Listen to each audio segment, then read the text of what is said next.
All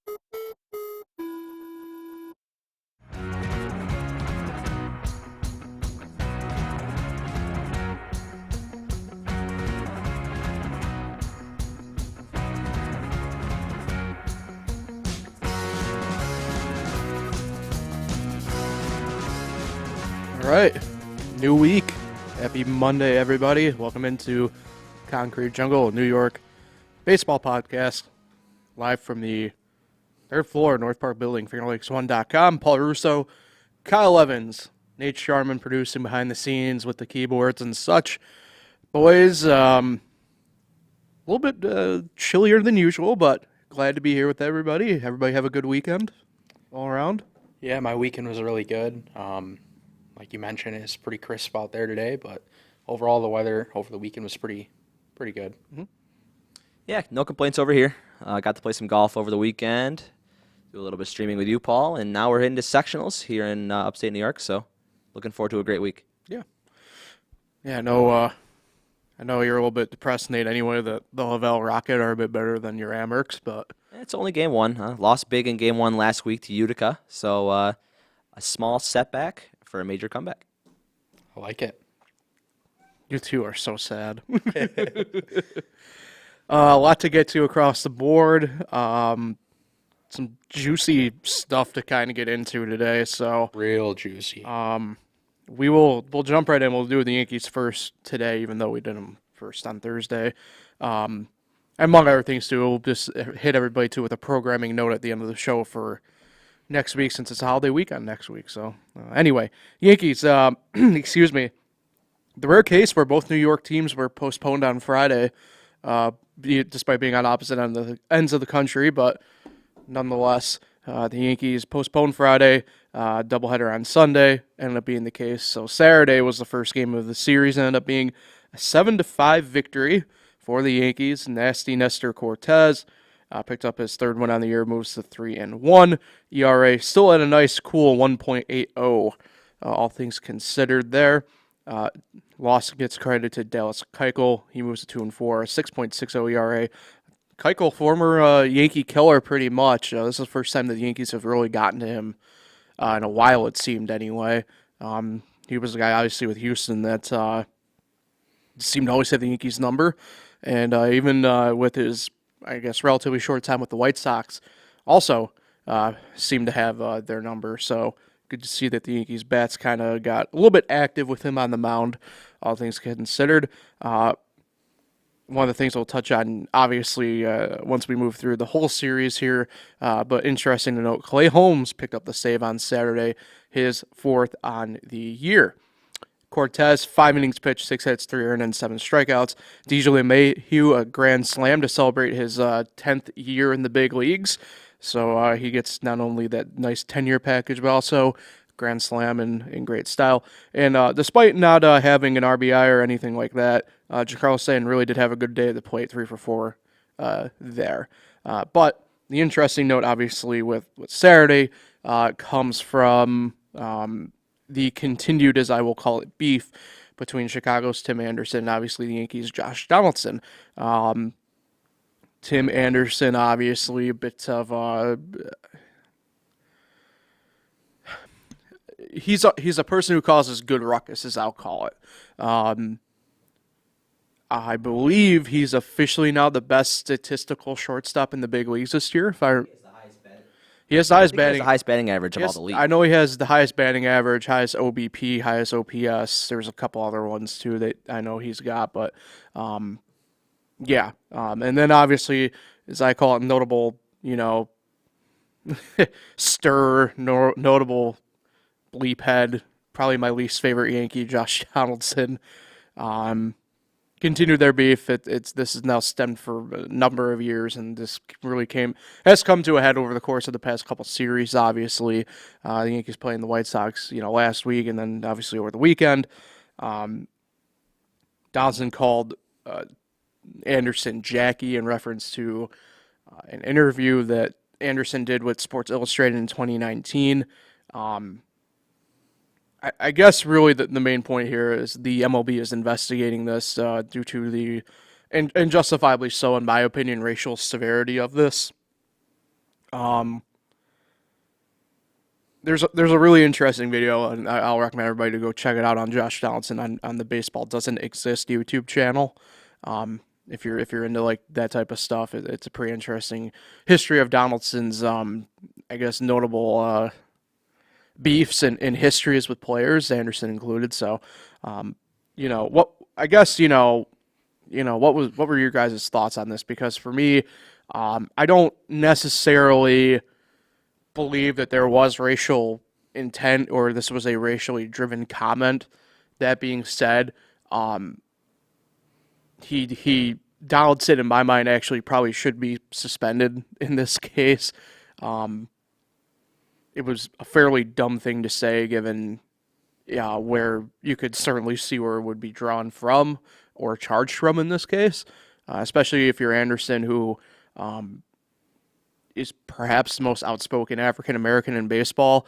Obviously, it's been noted over the past few years about the lack of African Americans within the game, and Anderson's trying to change that, trying to make it a game that is perceived to be cool, like it used to be, back in the day, and kind of show that you can have fun, you can have the personality when playing baseball. Yeah, my takeaway with it, obviously, he shouldn't have said that. He shouldn't have never even, been talking to him, especially with their couple incidents earlier this year already. But at the same time, with seeing the story come out about it and how if Donaldson's telling the truth, if Anderson was like joking and laughing about it with him in the past, that's basically almost like saying that he's fine with it and he's kind of like encouraging it.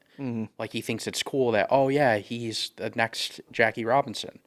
Which that's why right here in this situation, if he just said Jackie without any of these backstories, and I'd be like, oh, definitely he should be suspended. That's definitely racist. But this backstory is what really makes me think a little differently.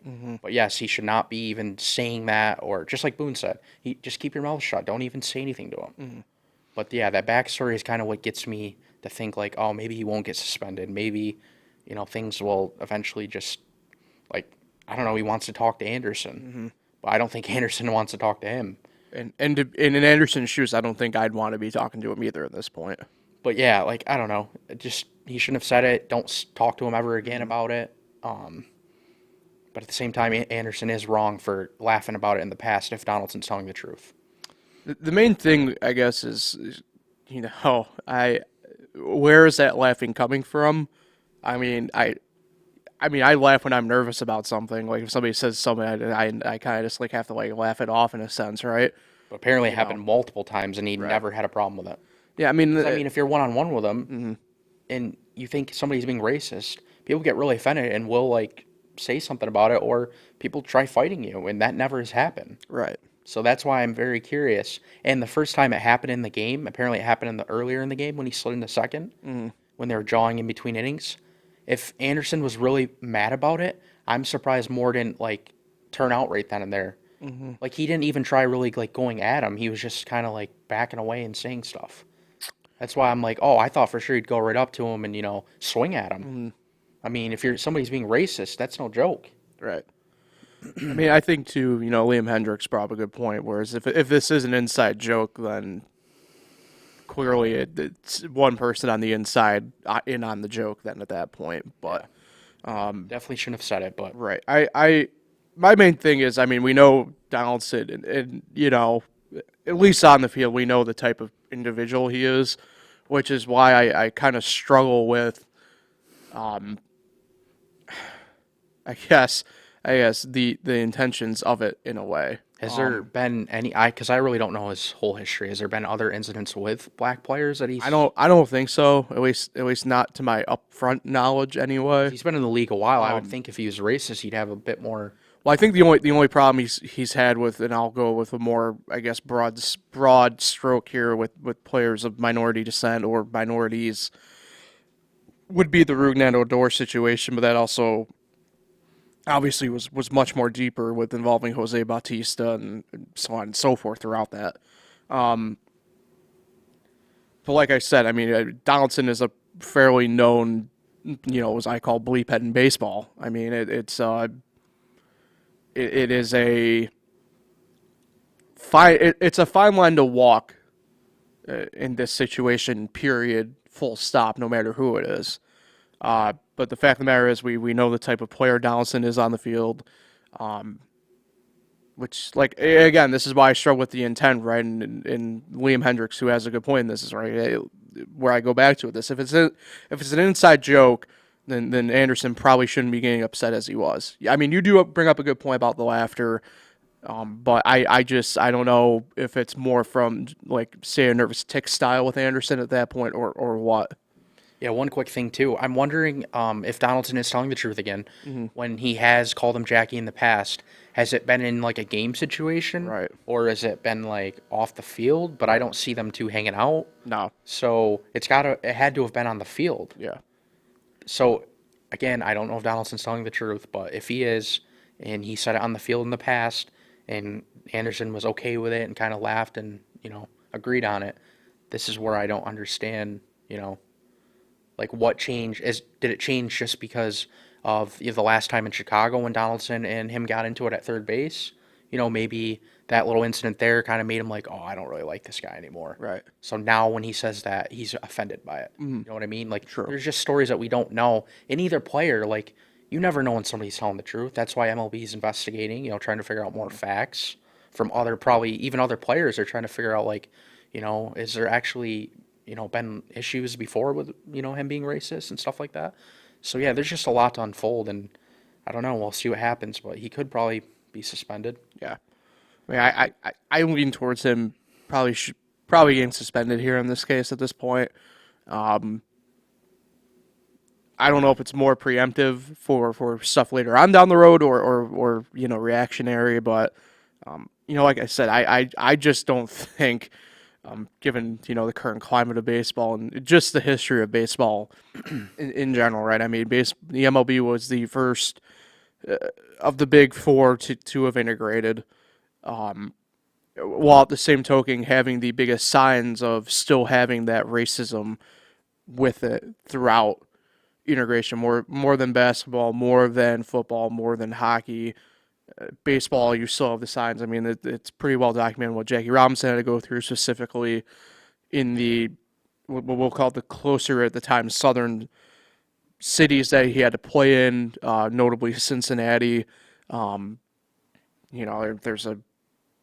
you can look up the FBI record on that, what happened with that, and St. Louis as well. So, yeah, it's a tough spot, and that's why I said I think when you call a guy Jackie in that regard, in that way, I can certainly understand why he probably would be a tick upset. You definitely see his side. Yeah. All right, let's move on to Sunday things where slightly cooler heads prevailed to a degree, but Sunday game one, the White Sox 3, Yankees 1. Kendall Graveman picked up the win on the year out of the first win out of the year of the bullpen for him. For the White Sox, 1-1, 2.95 ERA. Aroldis Chapman, another blown save, 0-2 now on the year. More importantly here, though, in this case for me, his ERA is now up to 3.86. Just to be exact, when he came in, it was a 1-1 game in the ninth, so it wasn't actually a blown save. But again, he still, couldn't hold the lead or hold the tie or blown hold. Yeah. And then Liam Hendricks picks up the save for Chicago, his 13th on the year. Tyone, again, another really great performance. I've been harping on now the past week how he's kind of been the one under the radar for really the big leagues as a whole. He went 7 innings, 5 hits, only 1 earned, and 7 strikeouts. Aaron Judge went 3 for 4, solo shot in there for him, and Anthony Rizzo 1 for 2, a double and 2 walks. So Rizzo trying to get out of that slump. He's kind of been in really good at bats there in the very least.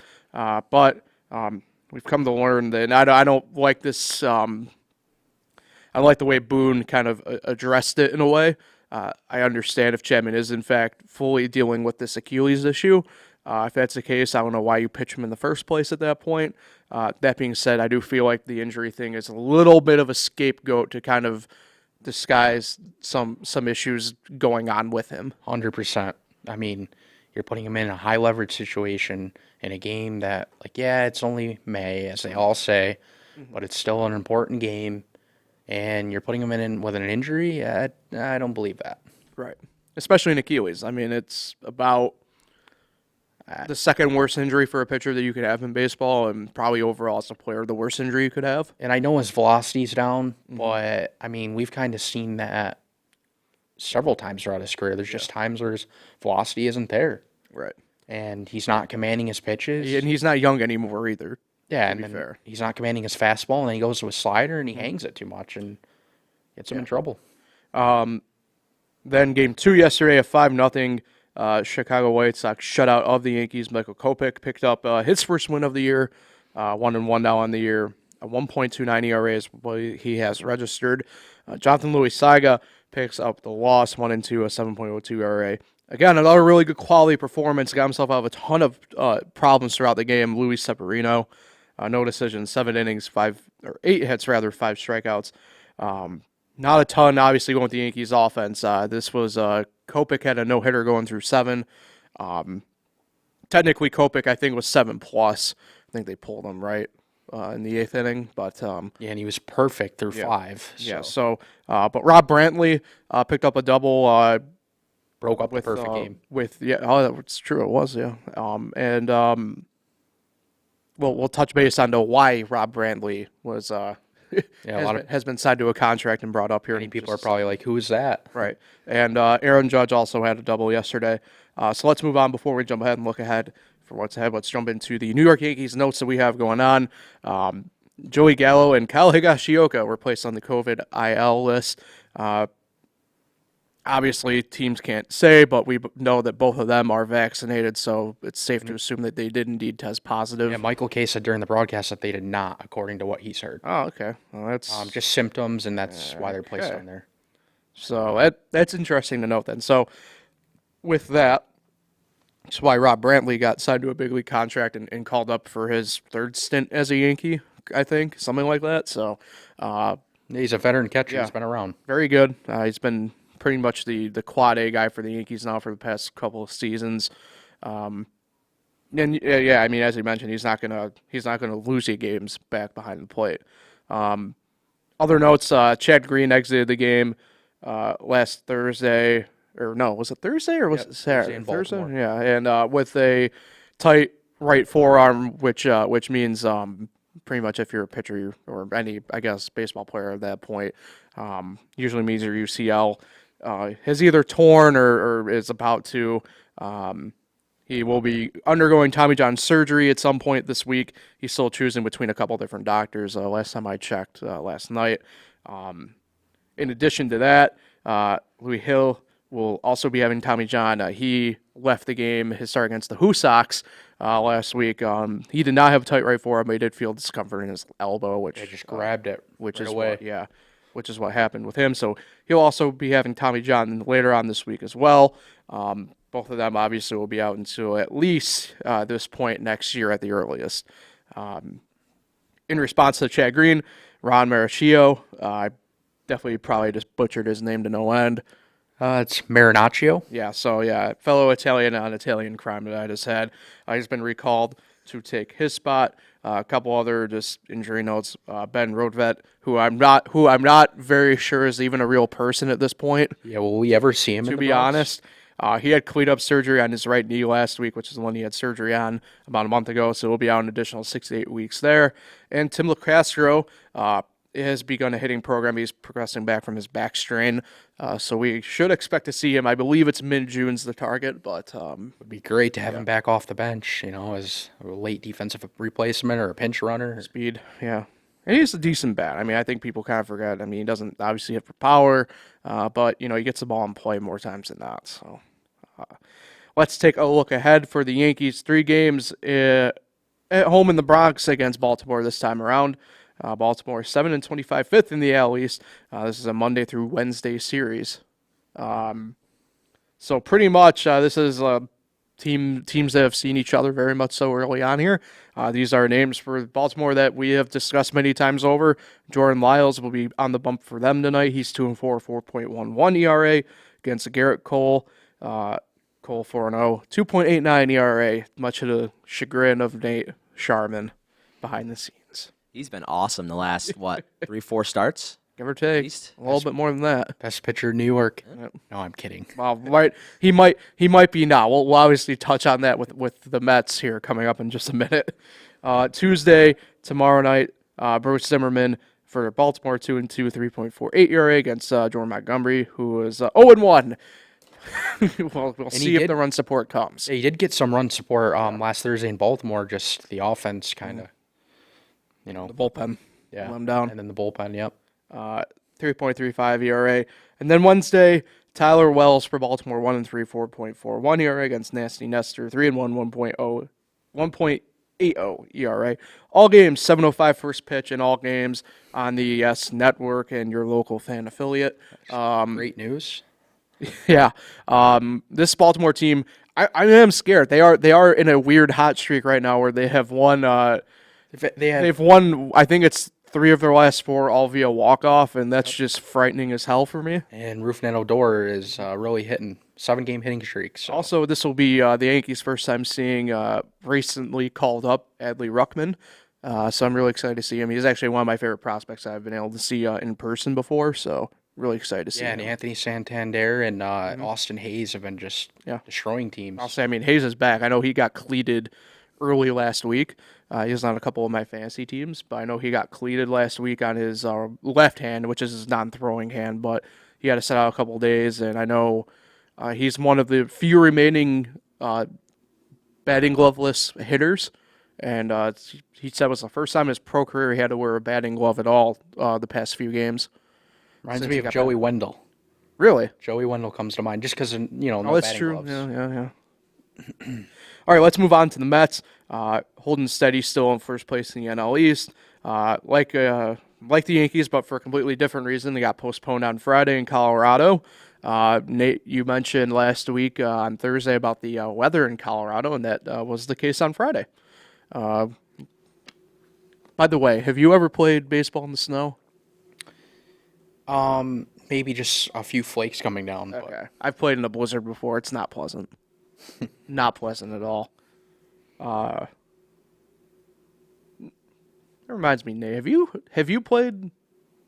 Because you were in that Legion Ball League, right? Or Babe Ruth or whatever it was called at the time. I have not played baseball. Okay. So. I figured because I know they start early and they're technically a summer league, but Just hockey. just puck. Yep. All right. Pond hockey. I'll say nothing but the pond.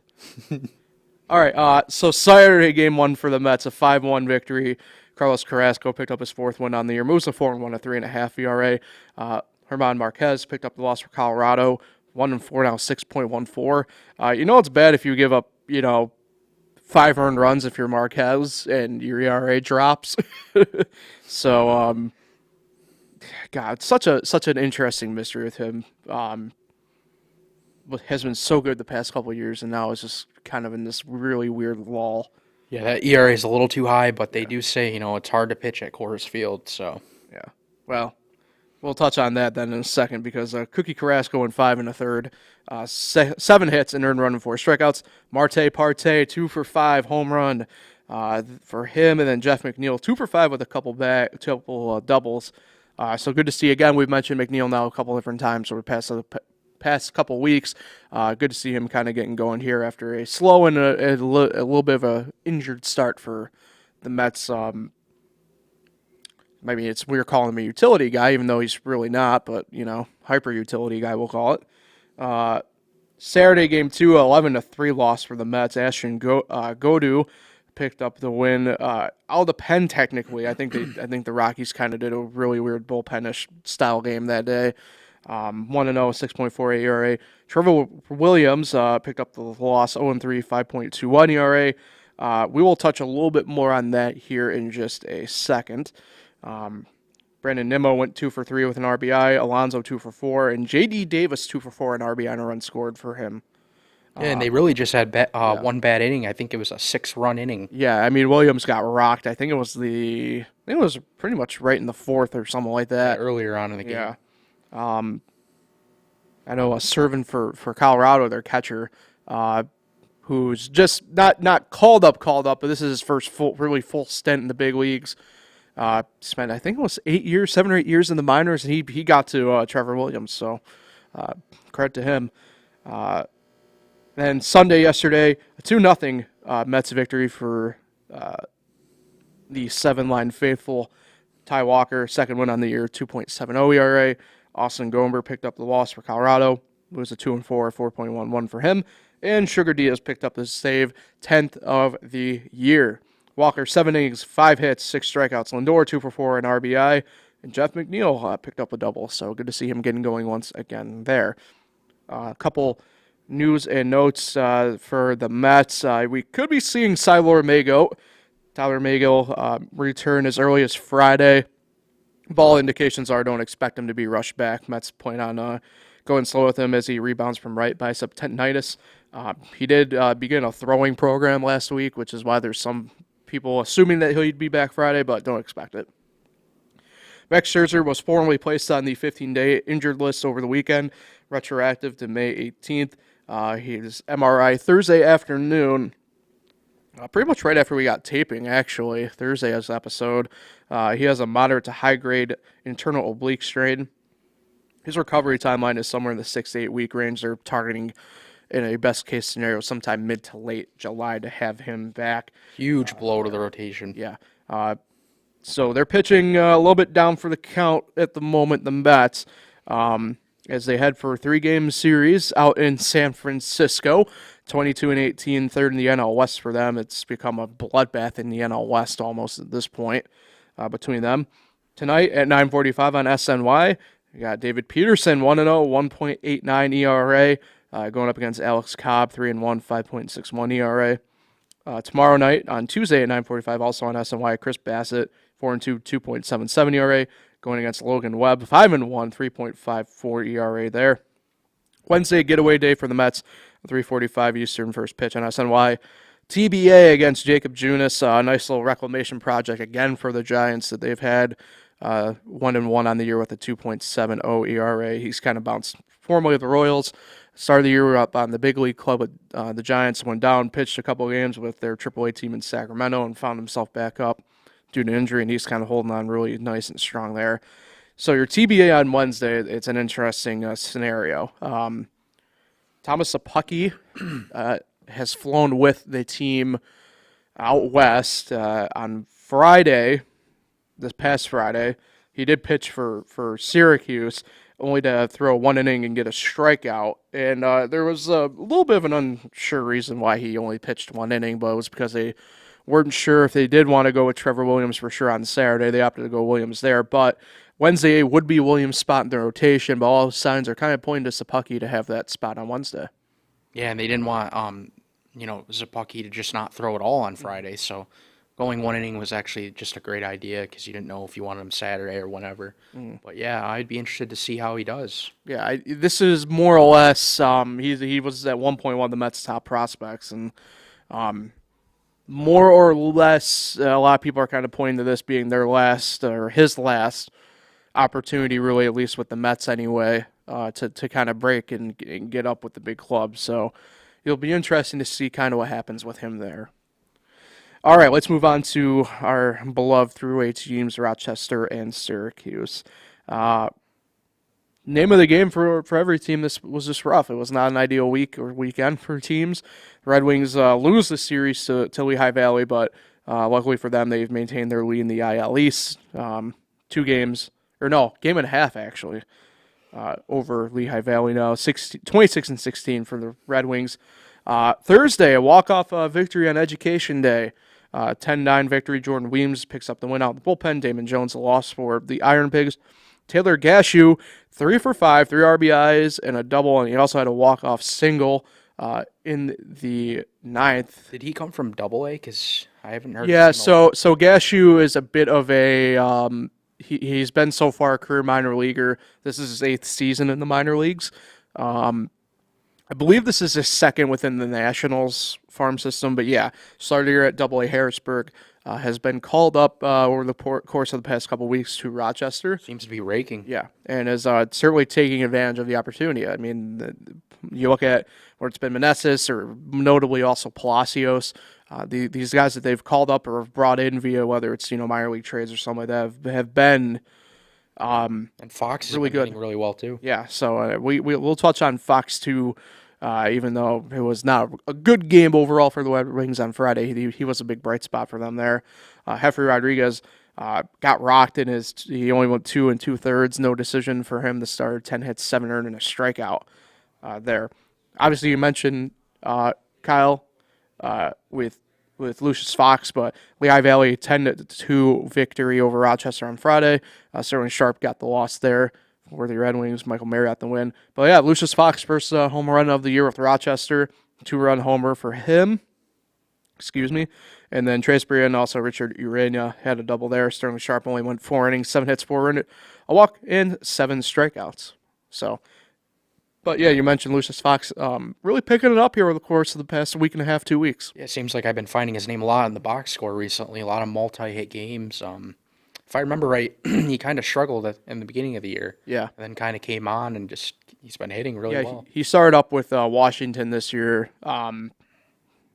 Perhaps his most notable moment of fame is actually him throwing up on the field in Washington, unfortunately. So, but he was also part of history with him and Jazz Chisholm being the first 2 Bahamian players to take the field at the same time since 1961 earlier this year.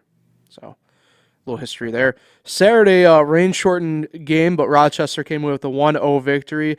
Jackson Tatro picked up the win. Colin Niesman the loss, and Alberto Baldonado the save. For Rochester, Stevenson had a double. Donovan Casey had the only run of the game, a home run. Tatro went 5 innings, 2 hits, 3 walks, 5 strikeouts. But the more headline of that game was the bench clearing brawl, if you want to call it that. Luis Garcia struck out, exchanged a word with a few Iron Pigs throughout the game, and it kind of boiled over at that point after that strikeout. Yeah, at least the fans got some entertainment, especially after a rain-shortened game. Yeah, so the rare, as I call it, minor league and benches clearing situation there.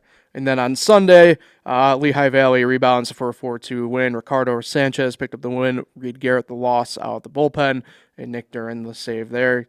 Donovan Casey stayed hot, picked up a triple. Jake Knoll picked up a couple hits, an RBI, and a stolen bag for the big fella. Cade Cavalli, 5 innings, no decision, a hit, earned run, 3 walks, 4 strikeouts. A nice bounce back start for him after another rough one earlier in the week. Just couldn't get the offensive run support this time around. Yeah, one thing with Cavalli, he's just, to me, he's so inconsistent. One game he pitches really well, and the other game one time he didn't make it out of the first inning. Right. So you just don't know what you're going to kind of get sometimes with him. Yeah, I still think he's kind of dealing with really, to be fair, he probably should be up with Washington at this point, full disclosure.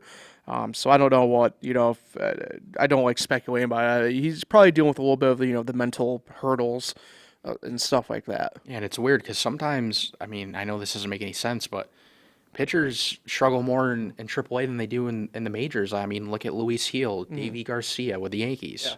It's, AAA, they have 7 ERAs and they go to the majors and they're just pitching really well. Yeah, so normally we preview where they're at this week, but we'll touch on that because we have to talk about the Mets, Syracuse Mets. They are now officially back again alone in the bottom of the IL East, 14-26 after the week that was. Doubleheader on Thursday for them to make up from the rain out earlier in the week.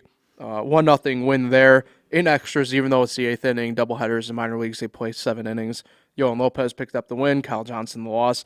Shaiju Lin picked up the go-ahead RBI single in the 8th. The pride of Frewsburg, Connor Gray, no decision, 6 innings, 6 hits, 2 walks, and 7 Ks. Game 2 of the doubleheader, 4-1 Buffalo win. Trent Thornton picked up the win. Jose Rodriguez the loss, and Adrian Hernandez the save. The lone Syracuse one coming from Jonesy Vargas. I don't think I pronounced that one right for sure, but either way. And then Jose Rodriguez only went 2 2/3, 3 hits, 2 earned, 2 walks, 3 strikeouts. So, again, the Mets didn't quite go with a traditional starter there because it was 7 innings. They kind of did a weird bullpen collab game in a way, and it possibly might have cost them. It depends the way I guess you want to look at it. But Friday, 2-0 Buffalo win. Max Castillo picked up the win. Felix Pena the loss. 5th on the year, 0-5, and then Matt Gage the save.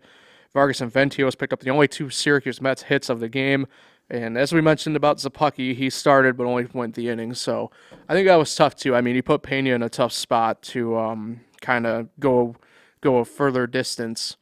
And And he gets no then run support. I was about to say, and it's not like he pitched bad. He only gave up the 2 earned. It's, what can you do? That's about all you can ask out of a pitcher for the most part, no matter the level. Frustrating as a pitcher, when you don't get any run support. You pitch as best you can, and your offense doesn't pick you up. It's just a tough spot to be in. Yeah. Speaking of tough spots, Saturday, which ended up becoming the last game of the series, yesterday was rained out in Buffalo. Saturday, a 12-11 Buffalo win in extras. This one went 11 innings. A walk-off error. Yeah, Adrian Hernandez picked up the win. RJ Alvarez the loss. If there was any solace, the offense at least did show up here as opposed to the pitching not showing up. Has been the case for the S-Mets throughout the year. Denny, Rodriguez, and Lynn all had a home run each. Another tough outing for Mike Montgomery. No decision, only went 1/3 of an inning in his start. Gave up 2 hits, but had 4 earned and 3 walks with no strikeouts. Yeah, Syracuse scores 3 runs in 3 games, and then 11 in the 4th game. That's just, or was it the 4th or 5th? Yeah, you get my point. Yeah, 5th. It's just crazy how baseball works. You just don't score runs in the first 3 games, and then all of a sudden you put up 11. Yeah. So that Sunday game will be made up against Buffalo. I believe it's in their one series, that being in July. I want to say July 6th I saw it, but either way, our second meeting between Rochester and Syracuse will be occurring this week, this time at NBT Bank Stadium in Syracuse. Tomorrow night, Tuesday, 6:05 start, Logan Verrett against TBA for the Mets. It's also Bark in the Park. And then Wednesday is Education Day at 11:05 a.m. Both pitchers to be named for both teams there, because obviously, at least with the Mets anyway, you got pitching rotation shuffle going on, with Zapucki being more than likely formally called up and stuff like that. So Yeah, these series are always really interesting. If I remember right, Rochester won 4 of 6 earlier in the year. Yep. So we'll see if Syracuse can, at least split here. But, it's going to be tough with their pitching situation and Rochester's offense. But we'll see. Battle of the plates and the potatoes for the second time this year, as the Thruway Cup hits high gear, as I call it at this point. So be interesting there. Kind of mentioned a little bit of a programming note to keep an eye out for next week. We'll also obviously remind everybody on Thursday about this. But Memorial Day is obviously next Monday, so we won't be in the studio. We won't be here with that. So hopefully everybody has an enjoyable time with that. But we'll formally announce our plans. But we're kind of thinking maybe doing a Tuesday, Friday schedule next week for the podcast to at least get you guys both episodes out. And it also makes it a little bit easier on us, admittedly, that, we don't have to discuss, 10 total games in a row that we have missed. So that will take care of that.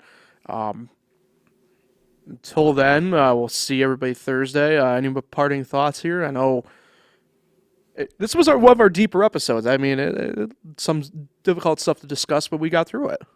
Yeah, I don't really have too many thoughts. Looking forward to, the Miami Heat game tonight. Yes. Nate's got the Amerks on, and I don't know, should be a good week overall in sports. Yeah. Yeah, I'll be listening to WFAN The Fan tonight for the Amerks coverage. Hopefully they can take Game 2 Don up there in Stevens, the right? wall. Yep. Don Stevens, and I think Susie Cool's been on color. At least she was last night. She was last night? Okay, I didn't have a chance to listen last night, but in the past, I hadn't heard her. I think she's filling in because sometimes Brian Duff does it. Yeah, I think they have a rotating cast anyway, right? But yeah, should be interesting. All right, perfect. Can catch Concrete Jungle, a New York baseball podcast, live on YouTube here on FingerLakes1.com. If not, I can catch up anytime and watch there. Listen there, as well as Anchor and Spotify, or the major podcast platforms there. So we'll chat with everybody on Thursday and see you then.